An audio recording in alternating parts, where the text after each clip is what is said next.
CES is a yearly event held by the Consumer Technology Association. Investors and industry insiders get an opportunity to see what the different tech companies are working on and how it will affect consumers. In 2022, the event ran from January 5th to January 7th. It was a difficult task to run the show during a global pandemic and, as a result, several presenters chose to participate remotely. Nevertheless, there were plenty of interesting presentations and exciting upcoming products revealed at CES 2022. There were a lot of noteworthy announcements regarding the gaming industry's aspect of the show. A presentation from Sony revealed the specs for the upcoming PlayStation VR 2 headset, as well as a AAA VR game titled Horizon Call of the Mountain, which is the biggest gaming news at the presentation. As we already discussed about the specs of the PlayStation VR 2 and Horizon Call of the Mountain, in this video we are gonna see an overview on the PC gaming side of things, with a wide range of upcoming products revealed by Nvidia, AMD and Intel. Nvidia had plenty to reveal. Jeff Fisher, who is Nvidia's senior vice president, gave a presentation that predicted that cloud gaming will continue to grow. For this reason, Nvidia will continue focusing on GeForce Now, the company's cloud gaming surface. To support the platform, Fisher announced that Battlefield 4 and 5 are available on GeForce Now, and certain 2022 Samsung Smart TVs will soon be able to stream games on GeForce Now. Nvidia will continue to support ray tracing on more upcoming games. This includes The Day Before, an upcoming survival MMO being developed by Fnastic. DLSS, which allows gamers to enjoy games at a greater resolution without sacrificing frame rate, will also continue to be supported by Nvidia.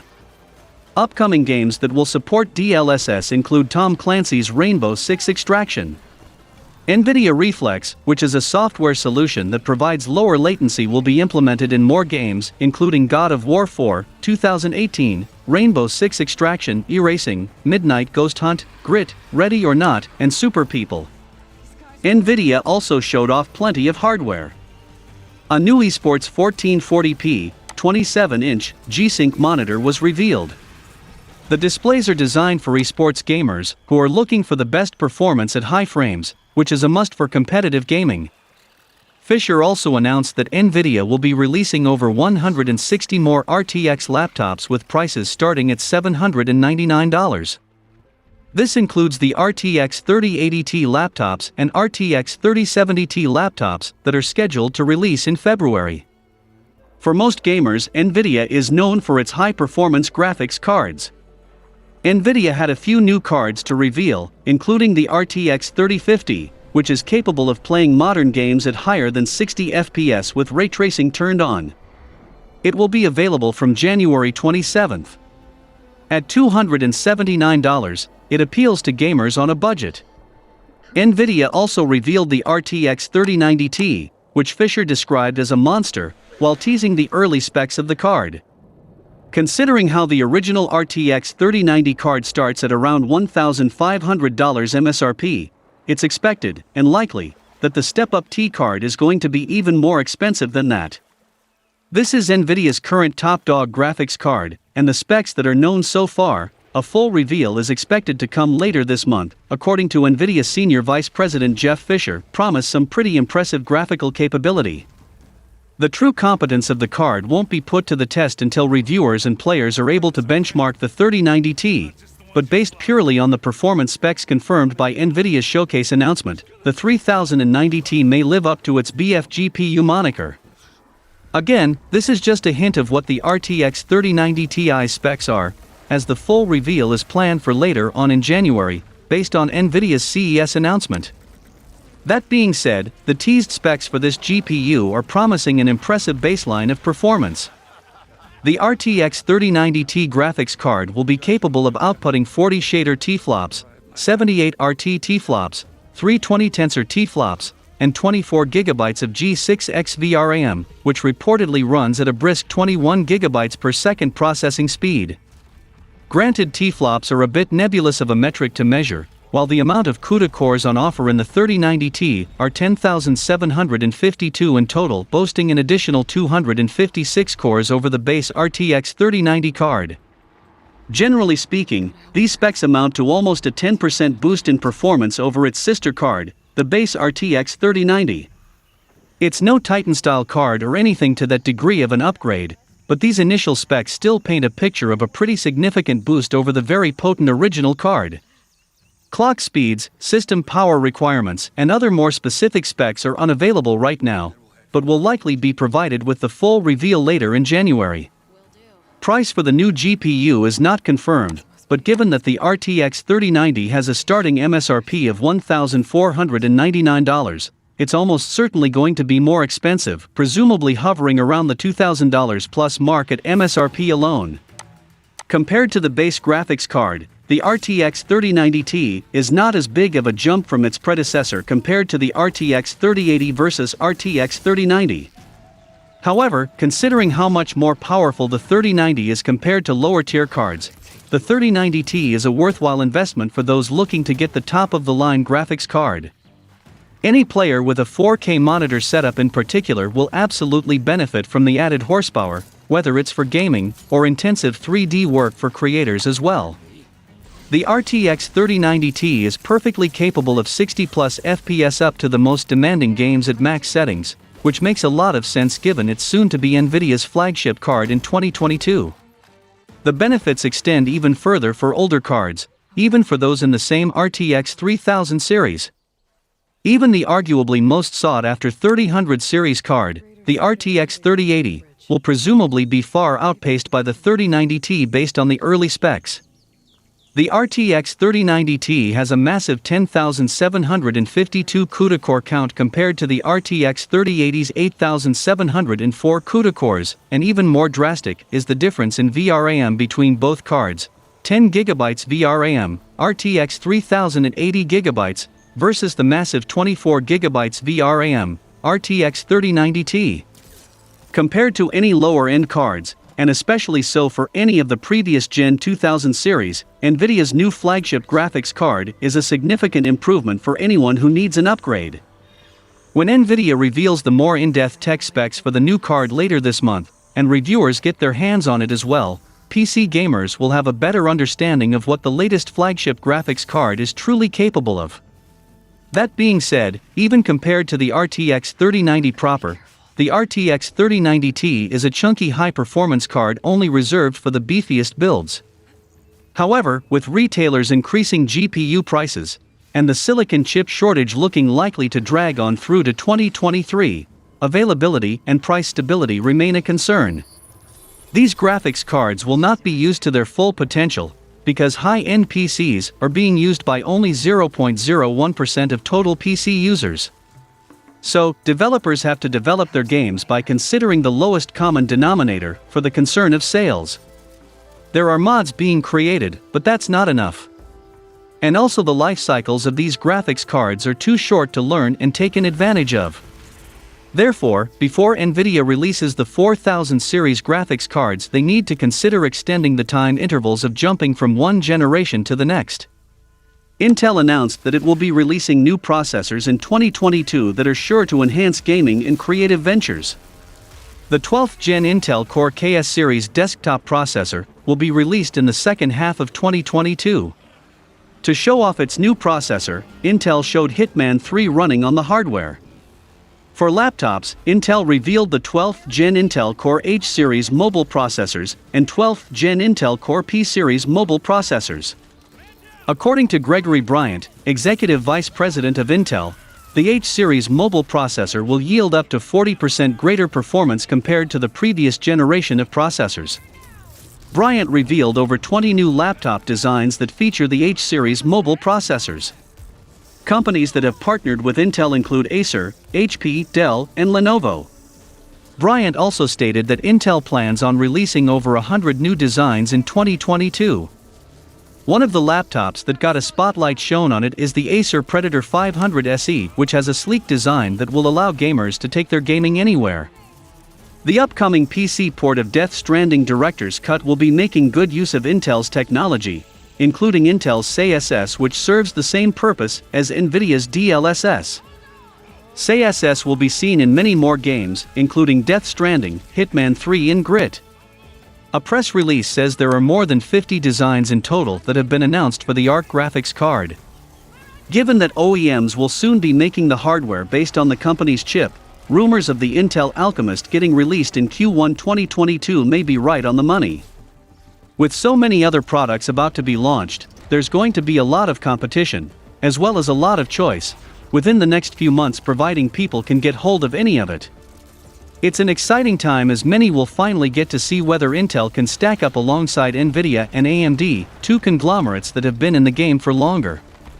The Intel i9-12900K only came out recently, and is being considered a pretty powerful CPU, especially when it comes to gaming. This new iteration is likely a response to bitter rivals AMD, who also announced a new processor recently, the Ryzen 7000 Zen 4. Both conglomerates are seemingly locked in battle to see which product will be the superior one at the start of this year.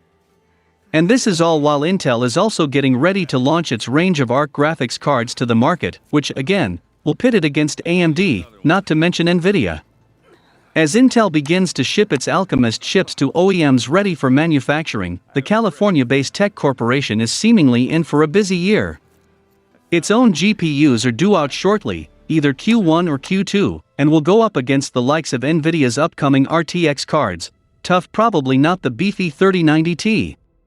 While Team Blue does not appear to be aiming for the high end of the market out the gate, a roadmap has revealed the possibility of the company releasing new products in its ARC range over the next 3 or 4 years. It remains to be seen how well it will do against the competition. AMD had plenty to talk about. The company revealed the AMD Ryzen 6000 series mobile processors that will be used in notebooks. These processors offer up to 100% greater gaming performance compared to the 5000 series. This will help make laptop gaming a more viable option. For desktop gamers, AMD announced a new powerful GPU called the AMD Radeon RX 6500 XT. When tested on recently released games, AMD's offering yields 59% better performance in Resident Evil Village, 44% in Fortnite, 33% in Apex Legends, and 32% in Counter-Strike Global Offensive. The AMD Radeon RX 6500 XT will be released on January 19 with a selling price of $199. AMD also spent some time talking about Fidelity FX Super Resolution, which will allow gamers to hit higher frame rates without sacrificing image quality. AMD claims that significant frame rate gains can be achieved on modern games such as Deathloop, Far Cry 6, and Call of Duty: Vanguard. AMD announced the Ryzen 7 5800X 3D, which will be the first processor to feature 3D V-Cache. According to AMD, this will allow for an average of 15% more frames per second. When tested on existing games, Watch Dogs Legion gets a 36% increase, Shadow of the Tomb Raider gets a 9% increase, and Far Cry 6 gets a 24% increase. The processor will be released in 2022. On top of the Ryzen 7000 Zen 4, sightings of the AMD Threadripper 5000 CPU have also been doing the rounds lately, which is supposedly due for release this March. All in all, there's a lot to be excited for from companies like AMD and other big names that are making announcements at CES 2022. Despite being just 1 week into the new year, it seems as though it's going to be a busy and highly competitive 12 months for the tech industry, especially with Intel also joining the graphics card ring. This year's CES event drew in all the big names in gaming who had plenty they wanted to share with gamers. Sony, AMD, Intel, and Nvidia all have an exciting host of new products which will be released in 2022. Samsung, one notable company confirmed for the show, isn't pulling any punches, debuting the next release in its Odyssey Neo line of gaming monitors 2 days ahead of the convention's launch. Touted as the world's first 4K 240Hz gaming monitor, the Odyssey Neo G8 looks to be a smaller, sleeker redesign of the massive super ultra-wide Odyssey Neo G9 model. Seemingly a perfect fit for those looking to game in flawless 4K, Samsung's monitor will feature a 1000 curved screen on a 32-inch panel, a marked discrepancy when compared to the Odyssey Neo G9's massive 49-inch panel. Many tech enthusiasts felt that Samsung's Odyssey Neo G9 didn't pack particularly impressive HDR capabilities, and the company claims to be rectifying this with what it's dubbed Samsung HDR 2000, new tech apparently allowing the same quantum mini LED setup seen in the G9 to output with an industry-high 1:000 fixed contrast ratio, likely to produce the brightest brights and blackest blacks of any high-end monitor on the market. This could be a noticeable improvement over recent top-of-the-line options. The monitor will also come equipped with Samsung's Smart Monitor M8 tech, a USB-C port, and a rear LED panel capable of dynamically reacting to what's being displayed on screen. Some of the product's extra bells and whistles may come across as unnecessary, but complementary features are to be expected on monitors projected to land somewhere in the $1,500 range depending on the model. The G8's slightly smaller form factor may save some of the expense of Samsung's previous output, but the Odyssey Neo G8 will regardless be going for premium prices. Ongoing supply chain issues in North America and elsewhere may also play havoc on those eyeing Samsung's latest and best. The production and distribution of PC parts and peripherals have been drastically hampered by unfortunate global circumstances over the past 2 years, and should these issues persist, both the monitor and the hardware required to make optimum use of it will be very tough to track down in 2022. The same could be said for those looking to make the most out of their 4K-capable PlayStation 5 or Xbox Series X, as gamers hoping to play on specialized monitors may be asked to repeat the stress of securing their 9th-generation system of choice.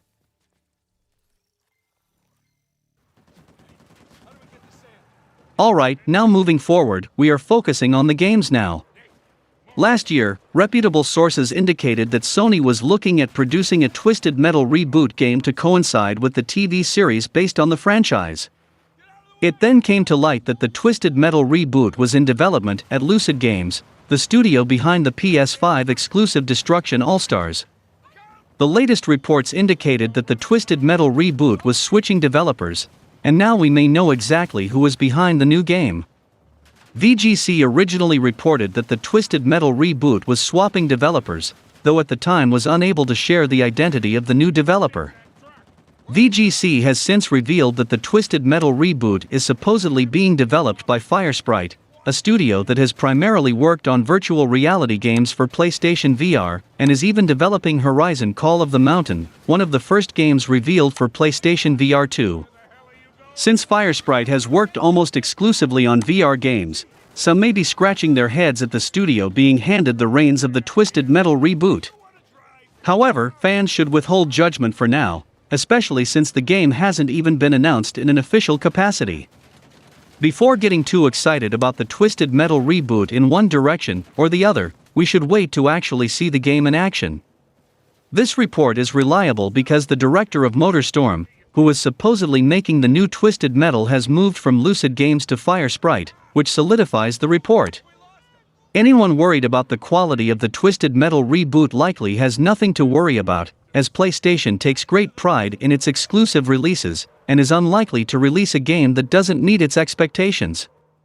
Not only that, but Sony clearly has confidence in Firesprite, as PlayStation Studios acquired Firesprite last year. As it stands, very little is known about the Twisted Metal Reboot or what it will entail. It's possible that the work Lucid Games has done on the project will carry over to the Firesprite version, but it's also possible that Firesprite will be starting from scratch. Rumors indicate that the new Twisted Metal game will be free to play, but that can't be verified without any kind of official announcement about the project. We also know that Twisted Metal creator David Jaffe is not involved in the reboot, but otherwise the game is mostly a mystery. If the rumors about a Twisted Metal Reboot are true and it's accurate that the game is looking to release alongside the TV series in 2023, then one has to imagine that more information on the project will come sooner rather than later. Since Sony acquired Firesprite last September, the Liverpool-based studio has had a busy time of things. Between making its own follow-up acquisitions, cryptic job adverts, and several alleged leaks regarding its in-development projects, there's been plenty for fans to speculate about regarding its future. Many likely assumed that the announcement of Horizon Call of the Mountain last week, a collaboration between the studio and Guerrilla Games, would be the tip of the iceberg for the immediate future. If new rumors are to be believed though, it appears firesprite could now be behind the long-awaited return of Twisted Metal on PS5 as well. Even though firesprite has been making a name for itself over recent months, there's a decent chance that a lot of PlayStation players will already be familiar with the studio's previous work. Since firesprite was founded back in 2012, the studio has been involved with the development of 6 released games, including the Sony-published Run Sackboy, Run, and The Playroom. The latter of these titles was in collaboration with Team Asobi, which bodes well for the studio's next first-party partnership with Guerrilla Games. So far, firesprite's most popular release is arguably The Persistence, a thrilling horror shooter that originally started off life as a PlayStation VR exclusive before making its way to PS5 and other traditional platforms in 2020. Firesprite's work and involvement with PlayStation under that particular moniker only really tells part of the story though. That's because each of the 5 people who make up the studio's core leadership roles have experience creating games for every previously released PlayStation console. A significant percentage of the studio's talent was once employed by Sony's Studio Liverpool for good measure as well, before the publisher controversially closed its doors in 2012. While firesprite is technically a young studio, the involvement much of its staff has had in the creation of classic Psygnosis IPs like Wipeout, Lemmings, and Colony Wars adds to the excitement surrounding its future. Considering the number of people within firesprite that have actively played a part in the history of PlayStation already, there's reason to believe that its theoretical involvement with Twisted Metal will pan out well too. Fans only have to look to the recently announced Horizon PSVR 2 spin-off to get a glimpse at the studio's familiarity and clear love for Sony's IPs. In a lot of ways, due to the nature in which Studio Liverpool was shut down, firesprite's impending stardom is not only therefore deserved, but also somewhat overdue. What's striking about firesprite, beyond the obvious talent currently employed within it, is the sheer size of the studio and operation that Sony has bought into. Based on figures revealed back in September, roughly 265 people are already employed across its multiple offices, which puts the studio amongst the biggest that the Japanese publisher currently owns. Firesprite's acquisition of Manchester-based Fabric Games, a few weeks after Sony's own purchase, helped matters on this front a lot as well. It's clear from the size of firesprite that every party involved with its development has big plans for the studio's future. Since September, job adverts have been consistently posted on the internet that further underline how the studio's fortunes are only tracking upwards too. The recent hiring of Matt Southern, one of the directors of the MotorStorm series and a former employee of Lucid Games, also suggests that Sony is keen to hire people that have previous experience helping to build its first-party output. All of this bodes well for the potential rumored Twisted Metal revival that firesprite is seemingly now involved with.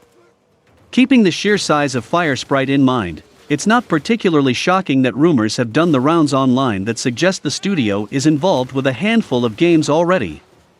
Aside from the prevailing thought that firesprite has taken over development of Twisted Metal, a theory aided by the hiring of Southern, there's reason to believe that at least 2 other games are currently being actively explored by the studio as well. That's without even factoring in its recently announced Horizon Call of the Mountain collaboration. While any news regarding rumored video games should be taken with a hefty dose of salt until official confirmation is given, the job adverts that firesprite has recently published point to several other projects being in the pipeline. Listings have attempted to bring in new talent to work on both a dark narrative-driven adventure game and a multiplayer shooter. While the latter description could technically be applied to Twisted Metal, that would be a stretch, so it seems much more likely that it's alluding to a separate project. With the studio seemingly having been called upon to work on the Car Combat franchise, it's worth keeping in mind that these plans could have changed dramatically by now. Based on firesprite's size, obvious ambition, and the trust Sony has already placed in it, nothing is theoretically impossible.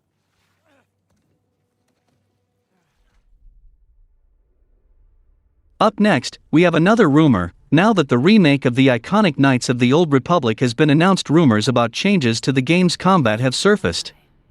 Star Wars: Knights of the Old Republic is viewed by many gamers to be one of the best games of all time. Hence, why many fans of the game have been calling for a remake for years at this point. These fans have finally gotten their wish, however. The remake of Star Wars: Knights of the Old Republic is reportedly planning to do some things a little differently. The developer of the remake, Aspyr, has put out a job listing looking for a lead combat designer with one of the essential functions of the position regarding building interesting encounters that challenge the player's skill and strategy. The report states that the remake will most likely ditch the turn-based combat system in the original game in favor of a more action-based system. The SPUS was previously able to find out that the original game was being ported to the Nintendo Switch before it was officially confirmed. Although the change in combat system may not be to some fans' liking, this method has worked in other recent remakes. For example, the remake of Final Fantasy VII also decided to make the change from turn-based combat and did so with a resounding amount of success. Final Fantasy VII took some inspiration from Final Fantasy XV when developing the combat system, and it will be interesting to see if Aspyr decides to take any inspiration from more recent Star Wars games, as it is said to be taking inspiration from God of War. Rumors have also been doing the rounds that the Star Wars Knights of the Old Republic remake may release as early as next year. This will certainly be surprising as the game is supposedly being built entirely from the ground up. Knights of the Old Republic still holds up today in many ways. Its story is still just as compelling, even when the player knows the twists it takes. The KOTOR characters are just as relatable and unique, and the game has so many world-building references and lore tidbits that subsequent playthroughs are all but necessary to catch them. However, KOTOR's turn-based combat has not aged so finely. The original game, much like BioWare's titles before it, uses a dice rolling system, based on tabletop games like Dungeons and Dragons. For every attack that was made by the player, a hidden set of dice behind the scenes would roll, dictating whether the hit lands or not. This system is the same for all attacks in the game, from lightsaber flurries, to blaster power shots, and force powers. Everything is dictated by the roll of a die. In theory, this system is absolutely functional, and it is, but it doesn't do a great job of engaging the player. In most combat scenarios in the original KOTOR, the player will select a series of attacks while the game is paused, and watch them play out before pausing the game again, and selecting the attacks they'd like to use next. While the action is technically in real time, it's often beneficial, and even necessary in some harder fights, to pause the action repeatedly so that the next few moves can be planned out in advance. This does lead to some potentially engaging strategies, but the stop/start nature of the combat encounters can tend to lead the player feeling a little disconnected to the action on screen. Especially when attacks repeatedly miss, no feedback is given on what the player did wrong, they're simply told that hidden factors have prevented their attack from landing. When returning to the game today, this lack of feedback can be pretty jarring at times, with the KOTOR player character shown visibly to be hacking away at an enemy, and the enemy's animation to seemingly confirm the hit, but the game states that the attack missed. Comparing this to the average modern-day action game, each swing of the player's sword has a dedicated animation that either visibly shows that the hit landed or missed. Immediately, the player is able to tell what they did that scored them a hit, or what they did wrong that caused a miss, and can therefore use that to inform their next move. In KOTOR, the player can't adapt or change their gameplay style or inputs to ensure success, they just have to sit there and hope their attack lands. The lack of player engagement with the original KOTOR's combat is a fairly significant problem when replaying the game today. While KOTOR is certainly one of the best Star Wars games, its turn-based gameplay is never the reason it's placed on top 10 lists. That's why fans should welcome the idea of a gameplay switch-up. If it's done right, it could make KOTOR one of the greatest RPGs of all time, and take it from a near-perfect game to a perfect one. Although it seems a little daunting at first, fans aren't wrong to feel skeptical about a change to one of their favorite games. However, the evidence that this type of change can work, and even improve on the original, is already there in the form of Final Fantasy VII Remake. The FF7 Remake managed to keep the essence of the original's combat encounters, while completely reworking its combat system, giving it a more action-based form of gameplay. Iconic moves from the original Final Fantasy VII were still present in the remake, but were attached to timed abilities that could be used throughout a battle, slowing down time, while the player selected the move as opposed to stopping the battle completely. This kept the balancing and essence of the original game, with the timed element imitating the original turn-based combat, while also making the combat feel more engaging by keeping the encounter's momentum moving. This allowed the player to directly control each of their characters' swings and slashes. The same formula could be used for the new Knights of the Old Republic remake. Classic force powers and abilities from the original KOTOR, like Sniper Shot, Critical Strike, and Force Storm, could all be mapped to an ability wheel or menu, slowing down time while the player selects one. This would keep the battle intense and engaging, as the player isn't pausing the fight, but would retain the core abilities of the original game that have become a large part of the experience for longtime fans. Another lesson that the KOTOR remake could take from FF7 Remake is how that game handles companion abilities. In the original KOTOR, swapping between characters at the start of a battle and during it to line up their next few moves was a bit of a chore, with some finicky controls and occasional bugs that would make the companion forget the moves the player had just spent some time selecting. In the remake, companion actions could be mapped to a few presses of the trigger and bumpers, much like in Final Fantasy VII Remake. Rather than have to pause and manually cycle between characters, choose their moves, and repeat the process in 30 seconds, the remake could use that slow time mechanic again to keep the action moving forward, while still keeping the companion gameplay that is vital to the KOTOR experience. I'm not against turn-based combat. I actually play turn-based combat games all the time, but I prefer the raw combat hand-to-hand, and I hope the remake of KOTOR nails this aspect.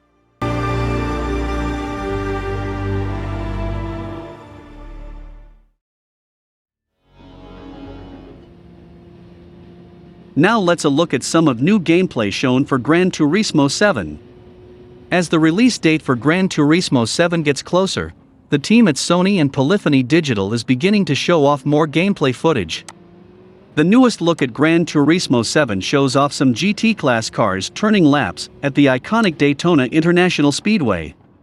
A new video shared on the PlayStation YouTube channel showed off a variety of new looks at Gran Turismo 7 gameplay on the Daytona International Speedway. The video showed off the racing and environment of the venue's infield road course, a mixture of parts of the oval track most known to host NASCAR events, and the infield circuit where the Rolex 24-hour endurance event is held. The gameplay footage captured on the PS5 is 2 laps around the track, but technically the same lap, but from different angles. The first lap is purely in-car gameplay. Fans are treated to the sights and sounds of what it'll be like around the track during the twilight hours. The in-car footage features impressive visuals and details of the inside of the car, which is stunning. The rear-view camera and steering wheel telemetry sticks out the most as the modifications for these high-quality sports cars pale in comparison to what fans know whether they follow the real-life racing games or not. The most notable things from the first lap in-car are the sounds of the car going through the gears, the shaking and rumbles from hitting the curbs in some corners, and the sound of the tires screeching as they hit the very limit through the backstretch chicane. The second lap is a replay of the first, showing off the variety of camera angles around the track. Here the use of the late afternoon setting is on full display as the shadow effects from the focus car and the entire field are thrown onto nearby barriers. The glare of the sun reflecting off the cars in some corners feel akin to what a viewer would see when watching a race at this time in real life. A healthy number of camera shots give us a look at the focus car, a Porsche 911 RSR, and the other GT-LM class cars it passes throughout the lap. The choice of using gameplay footage of the Daytona road course is likely to be a purposeful one. The track returns after a suspicious absence from GT Sport, and keeps the promise to host a mixture of real and fictional Gran Turismo tracks. The Rolex 24-hour endurance race will also be held at the end of January, and the cars shown off in the video would make up a sizable portion of the cars competing in one of the Endurance Racing World's crown jewel events. It wouldn't be surprising if some sort of promotion of Gran Turismo 7 shows up in the weeks leading up to the event.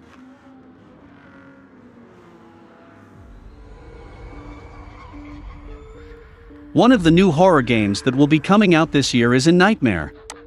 Developed by Maximum Games, part of the China Hero project, it follows a young boy on his journey to escape from a literal world of nightmares. In Nightmare is described as a narrative-driven, horror-adventure game following an unnamed young boy who fell into a deep sleep trying to escape from his home's harsh reality and winds up in a place of dreams and nightmares. The game will feature a variety of puzzle solving and stealthy action as the player tries to keep the boy safe from monsters. In Nightmare was announced back in February 2021 with a PlayStation announcement trailer, and now new information about the game has finally been revealed. A new trailer for In Nightmare was just released, and it reveals the official release date to be March 29th. On top of that, the trailer showed more of the gameplay, visuals, and emotional storytelling that players can expect. The game will release on the PlayStation 4 as well as the next generation PlayStation 5. The trailer shows some of the gameplay mechanics and provides a general impression of the game. It shows the basic controls, including moving boxes, so the boy can climb on them to access other areas, and some of the puzzle solving that players will have to do. The trailer also shows several glimpses of the surreal environments and scary monsters the game will have, which commenters have positively compared to the game Little Nightmares. The story for In Nightmare will explore the impacts and heartache that come with being in a broken family as the main character escapes from reality, but finds himself in a dark, whimsical world made from his own memories. The new horror game will have players explore this mysterious dream world as they search for clues and embark on a dangerous game of cat and mouse with its various monsters and terrors. These monsters take many forms in the game as shown in the new game trailer.